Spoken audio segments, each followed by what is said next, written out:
Hi, I'm Josh from JK Tech, and I'm going to review the Samsung Galaxy S20 Fan Edition. So before we get started, I have two things to say. The first thing is Noah's not going to be here, unfortunately, on this video. And the second thing is please make sure to subscribe and hit the bell so you won't miss when Noah's coming back. So let's start with an unboxing. As you can see, there is a charger included in the box, but that was pretty standard in August 2020 when this phone was released. So you get a 15-watt power brick, so it has adaptive fast charging for, it's not really fast, but it's okay, better than nothing.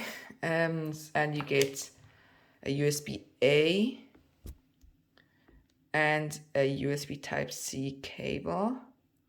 So a USB-A to USB Type-C, the phone, and a SIM ejector tool that I don't have here.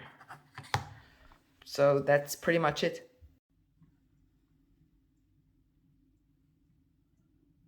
So personally, I'm not a big fan of this design. It just doesn't look really modern or even special, just looks normal, but maybe I'm a little bit eccentric, but it's just boring for me. I can't say it different, it's just boring. I mean, it's just boring design. It's a plastic back and a camera bump stacked on top. It's nothing more to say, actually. There is more to say, actually. So we have stereo speakers, that is nice, but that doesn't really count to design. You have a hole punch camera, and you have aluminium rails, also quite nice for $400 or $500, and a USB Type-C port. That's really everything. So this phone has really good specs for its price. It has a Snapdragon 865 or an Exynos 990 chip, gigabytes of RAM, and 128 or 256 gigabytes of one of the fastest storage.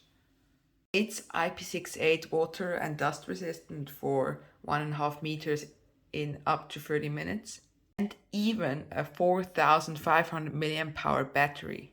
That's impressive. And as if this wasn't enough, it even has stereo speakers. So what's the catch?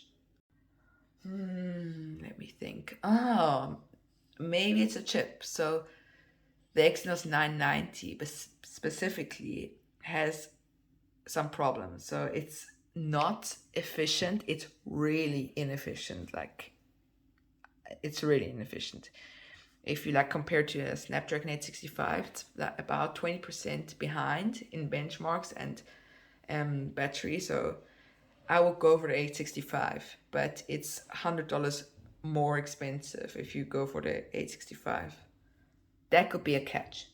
Even that, the Exynos 990 is still a very fast chip. It's just not as fast as the 865. Either way, this phone still has impressive specs for its price of $400. Really, that's mind-blowing. I mean, this phone has some weaknesses, but the screen's definitely not part of it. It's one of the best screens I've held in a $400 to $500 phone. So it's a 1080p AMOLED screen with 120 Hz, hooray, and max brightness, so you don't have to worry even in direct sunlight. And it's even HDR10 plus certified. So it's a really good screen for $400 to $500. Also almost doesn't have any bezels, only a tiny hole punch camera. And I like hole punch cameras, but why did they put a silver ring on that hole punch? You see it here, silver. Like, why? Just put it, just make it black. Then you see it much less if you watching like YouTube videos or whatever. I don't get it. But I've said it once and I'm gonna say it again. Samsung just knows how to make screens. I would say this is the best video watching experience you can get for $400 or $500.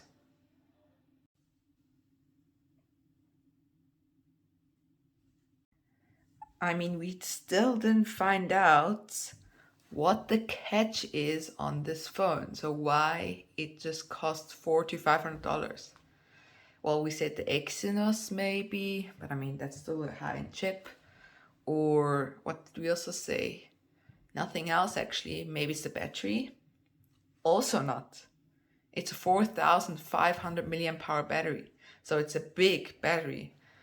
But I mean, it's also a big screen. As I said before, it's 6.5 inches.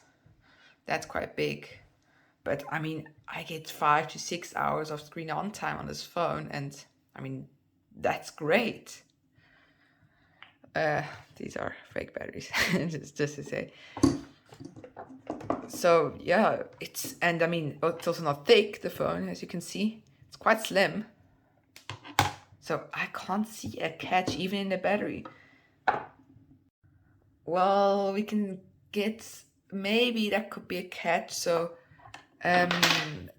it just charges up to 25 watts, so that's quite slow. I mean, it's not slow. I mean, iPhones charge from 18 watts. That's, I mean, even slower, but it's still not as fast as like OnePlus that's charged with 65 watts. And with this 15 watt charger that you get out of the box, it charges from 0 to 100 in about 1.5 hours, I would say. Actually, that's more. That's like the fastest it gets. I mean, 25 watt charge you can also buy for like $30, and that gets you like 1 hour and 20 minutes. But I mean, just go for the 15 watt. I mean, that's free. Otherwise, there's not really much to say about the battery. It's just a really good battery. Like 5 to 6 hours gets you easy through a day. Sometimes through a half day afterwards again if you don't charge it. It's really good.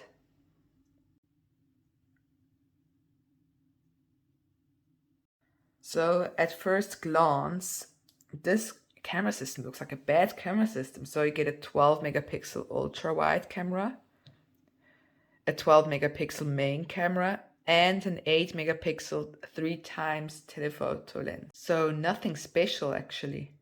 But let's go outside and look if that's really the truth.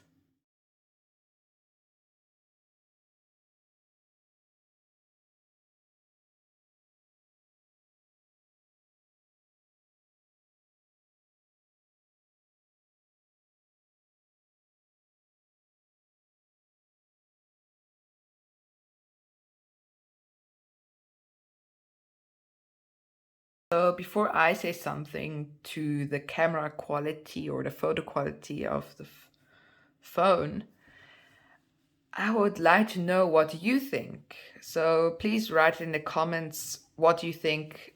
Are these pictures, are they good or bad, or does your phone make better pictures? I would be interested to know. So now my opinion. I'm not such a fan of the colors of the photos. Like they're like they make like the skies really blue, like almost the ocean, like really blue, and almost everything a little bit too contrasty. But I mean, otherwise, this camera system is really good for $400 or $500. It's really good. The only pictures that are better, I would say, are the ones from a Google Pixel 5a, but that needs actually software for all of that. And this photo has an additional zoom camera. Also, no catch here. Like, what are the catches? I don't get it. So now, should you buy the Samsung Galaxy S20 Fan Edition? I would say go for it. It's a really good phone. It has top of the line cameras, specs, even a really good screen, and a water and dust resistant rating, good stereo speakers. Like, there's nothing missing. This is like the complete package. So now the prices, I also have to say something. There's an asterisk on it. So You can get this phone for $430-ish if you find a good deal, but that's only with the Exynos 990 chip, or by in my region. So, and if you want the Qualcomm one, you have to get like $500, and that's also just the Qualcomm one has 5G built in. Otherwise, the Exynos doesn't have. So that could be something you have to look for that. Otherwise, yeah, it's a really great phone. No wonder it was ranked at one of the best phones of this year, or last year, better said. So, I mean, if you have $4,500, just go get it. Thanks for watching, and I'll see you guys in the next time. Oh, something else I have to say. Please make sure to subscribe, because I'm trying to hit 100 subscribers and by the end of this year, and that would be really nice if you'll be also one of them. So this time, really, goodbye and next time.